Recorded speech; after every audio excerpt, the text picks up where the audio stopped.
published in 1953 by one of the great thinkers of conservatism, Dr. Russell Kirk, in his book, The Conservative Mind, originally in the first edition, subtitled From Burke Up to Santayana, George Santayana.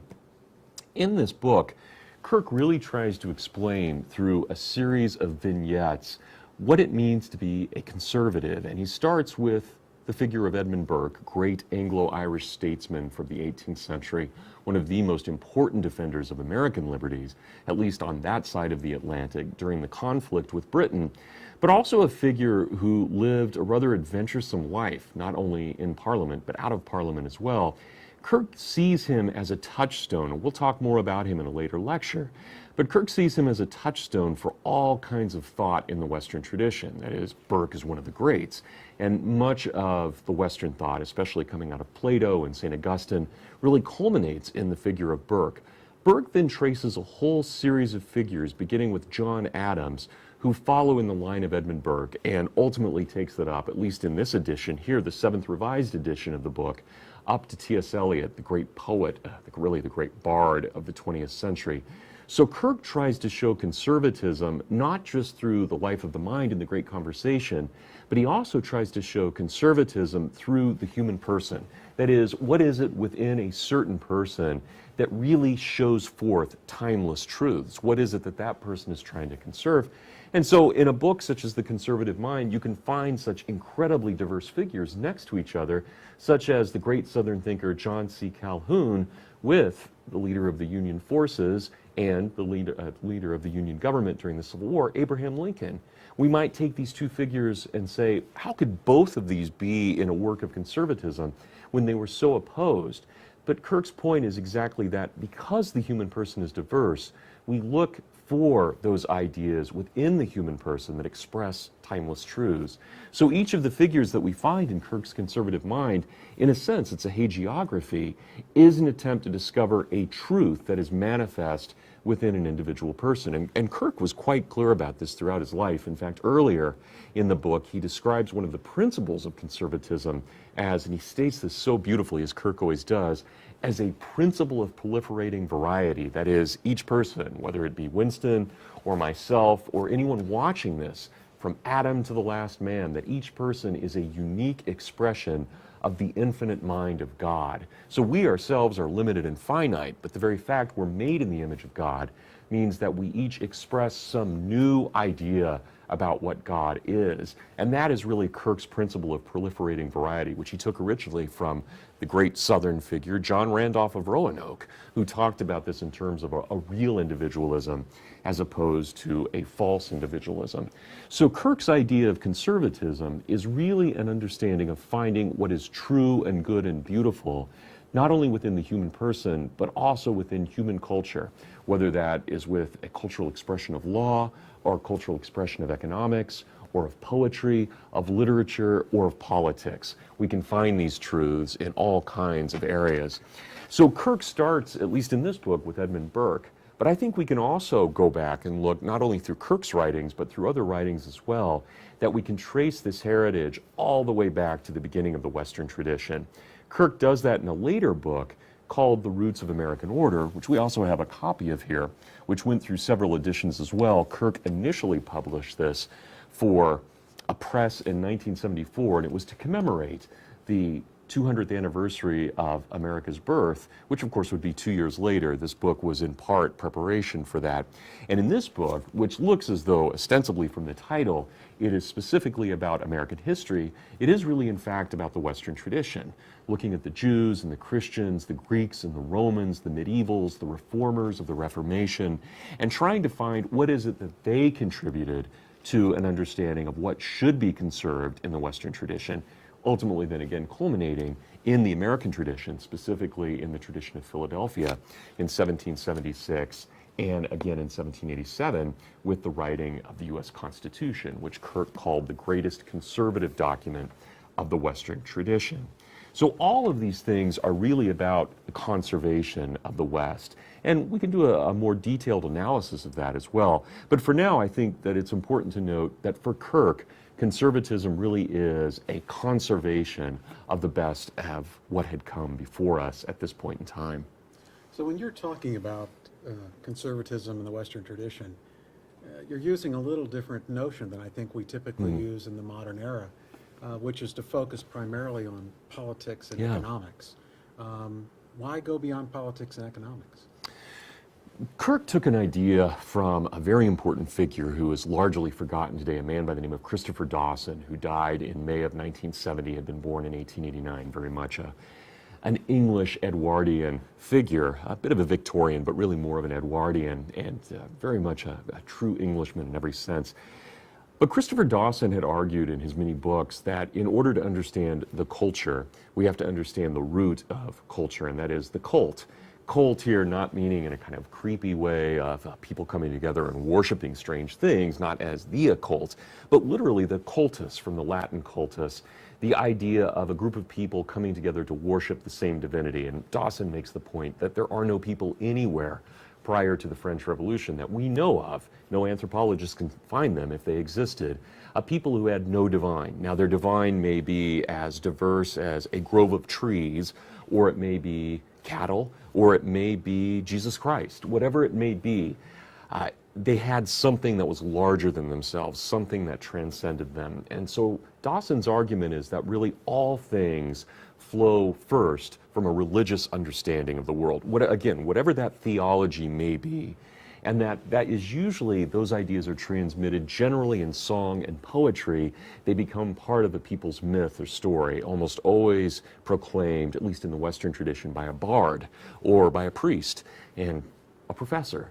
That these are really where these ideas are coming from, originally from the cult, transmitted through certain figures, and then kind of made palatable to the ordinary member of that society. And so things such as law, which can definitely be rooted in the divine or in the natural order, are also found through a religious expression of tradition. And mores and norms develop over time as a people try and figure out what the divine law is and make it real. Because it's one thing to keep it abstract, it's another thing to make it real here and now. And so from the cult flows literature. From literature flows our understanding then of how we would work with one another in an economy. Economy, of course, from the Greek idea of community. How do we work with one another?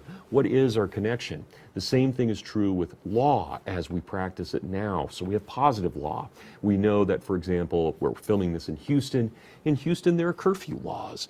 But those laws are not rooted in the natural or the divine tradition. Those are positive laws, and they reflect in some way the norms and the mores of a society. So we find all of these things coming together. So whether we're talking about politics or law or economics, if we really want to understand a society, we have to do so by first looking at its culture, its cult. Those other things, though maybe rooted in divine truths, are also expressions of an immediate culture or a culture over time. Kirk really was taken with this idea that Christopher Dawson had come up with, the idea of the cult and the culture. And so Kirk would often, could be quite uncharitable about this, but he would often make fun of people who spent their lives in politics. Not that politics wasn't necessary, but as he liked to say, taking from earlier figures, politics is often the realm of the quarter educated, not the fully educated. And of course here, he really is being uncharitable. We know that politics is very important. But we can also see what Kirk is reacting to. He's reacting to a world that has become immensely politicized. And we can see that here in the American tradition, even as we're talking here in 2011. We tend to put everything in terms of either a Republican Party notion or a Democratic Party notion. And so to criticize our current president, at the time of this filming a Democrat, must make us immediately a member of the Republican Party. Kirk would never have recognized that. He would have argued that there were truths that went well beyond any party, regardless of whether that party is on the right or the left or somewhere in between. It doesn't matter. These things are timeless, they are true, and therefore as men and women, especially in a republic, we have a duty to discover what those timeless truths are. And those are really found first and foremost in the culture and in the religion. Politics is a later reflection of that. But if we're going to understand society, we don't start with politics. We might end with politics, but we certainly don't start there. So when you're speaking of a conservatism in this case, you're speaking of a conservatism of the true, the good, and the beautiful, Yeah. while seeking eternal verities. Yeah, absolutely. This is really more a conservatism of Plato than it is of, say, George Bush. And nothing against George Bush, but the way Kirk looked at this was, all right, we have certain figures in the political realm. They have their arguments, they have their place, they're doing things in terms of the positive law, hopefully protecting the republic. But ultimately what really matters is not a conservation of this current political problem or this current political solution. It's not that we're looking at a subsidy here or a tariff there or education policy there or here. Those things are all fine. But if we really want to understand how do we have positive law, how do we have a Congress and a president and a Supreme Court that enacts certain things or protects certain things or ratifies or verifies certain things, those people first must be reliant upon those who have already figured this out or attempted to at a different level. The kinds of ideas that we're talking about now, the kinds of ideas that have been bounced around from the very beginning of Western civilization. So it's all well and good to believe in things like free enterprise. It's great. We know that free enterprise is incredibly efficient. It's so efficient that at times it gets away from us because it's so good. But what really matters is not necessarily that we can barter and truck, as Adam Smith said. Those are all very good things. But it's first and foremost important that we treat one another as made in the image of God. Those other things come afterwards. In the economy, even Adam Smith recognized this in his theory of moral sentiments. An economy only works when there is first and foremost trust. Trust doesn't come from us exchanging money. Money is an expression of our trust that we're willing to work with one another. So if we want to understand the culture, we have to understand what allows us first and foremost to trust one another. And that does come through things such as religious sanction, but it also comes from a mutual respect of property rights as well. Those things are rooted in the idea that I, Brad, respect you, Winston, as a human person. So a conservatism that respects the dignity of the human person, and then from that can draw economic, political, ethical questions into the fore and discuss them in a way that is perhaps given to more perspective, more depth, than it would be to approach, for instance, all questions from a political perspective. Absolutely. And again, there's nothing wrong with politics, but almost everything had become political in the 20th century, and Kirk was reacting to this. So just to put this into context for a moment, imagine in the 1930s, we could sum up a person at a political rally by what they're wearing. If a person's wearing pink, they were socialist. If they were red, they were a communist. If they were blue, they were a liberal. If they were a black, they were probably conservative, depending on what country you were at in Germany or in Europe. But if they're wearing brown, they're a fascist. And that's, of course, absurd in every way. Not that those people weren't specifically those things, but the idea that we could sum up an entire understanding of the world through a color tells us how low things had sunk in this age of ideologies, especially in the 1930s, and that people would rally, the masses would rally behind certain flags and certain ideas when they're really excluding other ideas. If we look at something like communism, we can find a truth in communism. Communism celebrates the idea of community. Community's good. But if we only celebrate the idea of community, if that becomes the only thing that matters, then we lose a million other truths. And this is the real problem with the politicization of society in the 20th century. It tends to render people down to the lowest common denominator. It doesn't allow us to be full human beings. So is this all about ideas? Is it about people and places? Is it about historical truths? Or is it about true myths, as I've heard it often explained? Where is this Western tradition? Where are we drawing it from?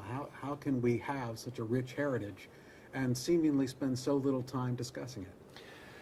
Well, there was a time when it was discussed everywhere, and I think this is also something that people like Christopher Dawson and Russell Kirk were reacting to. When you look at the 1920s, walk into any library today that still has old magazines and periodicals on the stacks, if they haven't all been digitized, and look at those.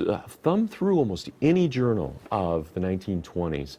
Now, of course, if we get a magazine, we expect it to be about a certain thing. If we get the Weekly Standard, we expect it to be about politics. If we get National Review, We might also expect it to be about politics with a little bit of literature, maybe a movie review thrown in here or there. If we get First Things, we generally want some kind of theology in the political realm. But they're very narrow, and I love all of those magazines, but they're very narrow in the scope of what they're trying to accomplish. If we picked up something as diverse as Harper's, or say the Review of Reviews in the 1920s, or T.S. Eliot's Criterion, we, I think, would be shocked that we would see, for example, a short story here, a poem there, an essay on the meaning of politics here, and they would all be right next to each other. One of my favorite examples is the Dublin Review, which was edited by Christopher Dawson in the 1940s. In 1945, he accepted an article by J.R.R. Tolkien, which was in fact not an article at all, but a short story, I think one of Tolkien's greatest stories. Tolkien, you may be familiar with, of course, the author of The Lord of the Rings. But he wrote a short story one night because he couldn't get to sleep. It was called Leaf by Niggle. Beautiful, beautiful story, kind of a divine journey through purgatory and heaven, dealing with all kinds of issues in it.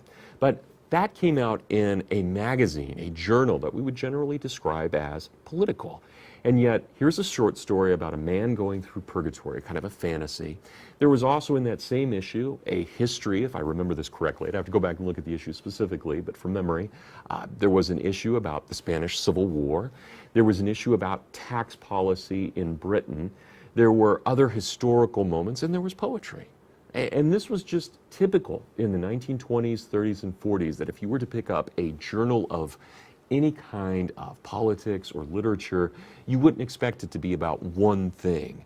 It might have a general overall idea, but ultimately it was expected that a learned person who cared about politics and international relations, who was concerned about the growth of communism or fascism, was also concerned with good literature and good poetry. So I don't want to suggest that there's always this conversation going on in the West. But certainly I think that we can look back here in 2011 and say that there's a pretty serious conversation going on really from Socrates all the way up to our great-grandfather's generation, at least among a certain group of people that said the liberal arts mattered, these ideas mattered, and we couldn't really be men and women without understanding those highest things. So what you're saying is it's important to the human person to be anchored within this Western tradition, which is part of this great tradition of finding the true, the good, and the beautiful. Again, going back to Plato and this idea that this unexamined life is not worth living, but then when we examine it, we have to examine it within a framework, within a context that helps us understand who we are and helps us understand how we relate to others, to become part of community. Absolutely, and Kirk's argument here, as well as the other conservatives of the 20th century, is not arguing for a kind of liberal universal immersion into these ideas. The argument is that there will always, just as we have, when we get on an airplane, we assume that the pilot is experienced. We assume that that pilot knows what he or she is doing. We don't get on an airplane assuming that, yeah, this guy's been driving a bus for the last 20 years. Let's hope he can really work this plane. In the same way that when we walk into a classroom, we wouldn't want just anybody with any kind of background teaching us or our children. We expect there to be people who know what they're doing. And for figures like Kirk or Dawson or Eric Voegelin or Romano Guardini or any of the great figures of the 20th century, we expect our professors, we expect our teachers to be liberally educated in the best sense. That is, to understand the ideas that had come before them. Those ideas, as you suggested earlier then, Winston, are not necessarily filtered directly. Well, they are filtered, but they're not given directly to, say, the man who is working the field. He has a different kind of education, and in some ways a superior education, because he's working with nature. He gets up with the sun, he goes to bed with the sun. He lives by the seasons. The kind of farming that a person might do in winter is radically different from what he might do in the summer. It's a different form of education. And yet, even the greats, people like Horace, people like Virgil, understood that there was a liturgy, there was an education in that type of living. And as you said earlier, is it possible that that becomes mythologized? Absolutely. Probably Farmer Joe is not out there quoting Aristotle, but most likely he has a practical understanding of the world through his own experience with the land that is equal to Aristotle's, but at a different level. And so Kirk's argument was not that everyone should be liberally educated, but rather that this education would permeate society in a variety of different ways. There's a reason that we call old wives' tales old wives' tales. It's not that they're not true, they're very true, but they have been filtered in terms of wisdom through so many different levels that they come down to something that if we take it just at face value, it's not necessarily understood as what it once might have been. It doesn't mean it's not true. It could still be very true, even if it's lost its context. So those things really matter. And I think, well, let me give you an example. I think a very pertinent example for who and what we are. If we were to look at the founding generation of America, think about the American population, roughly around 2 million at the time of the American founding. Not a huge population by any means. These people really hugging the Atlantic coastline, colonists who had been settling for almost 150, coming up on 200 years at the point of the American Revolution.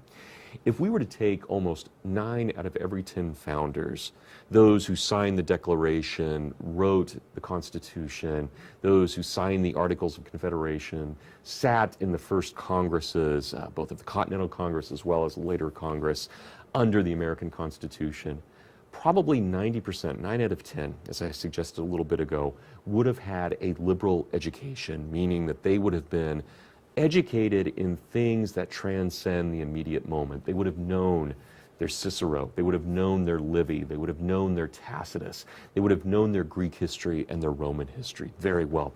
Forrest McDonald has done excellent work on this, great historian.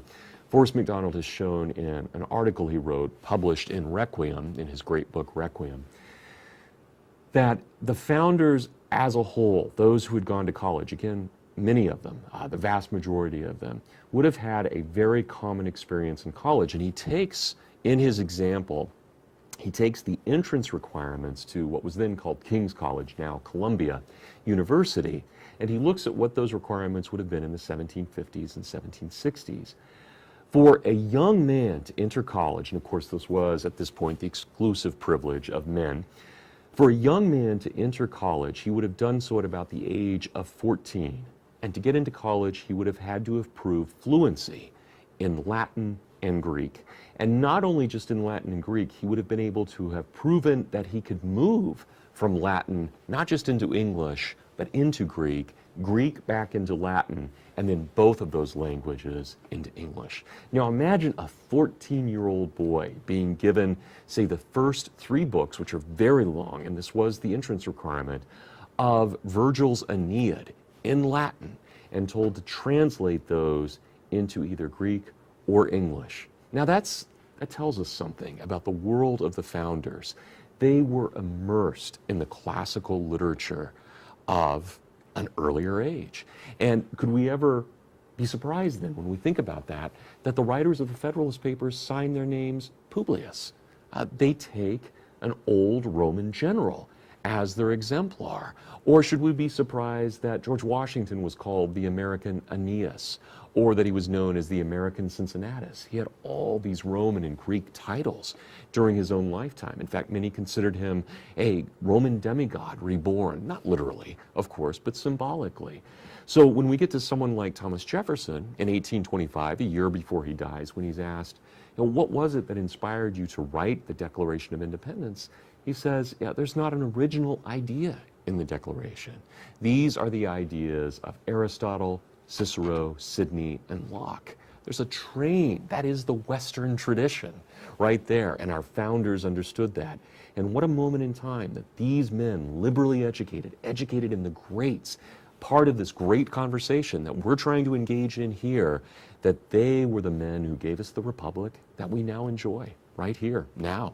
That's astounding. And we could never understand the founders if we didn't understand that they themselves were engaged in this great Western liberal tradition.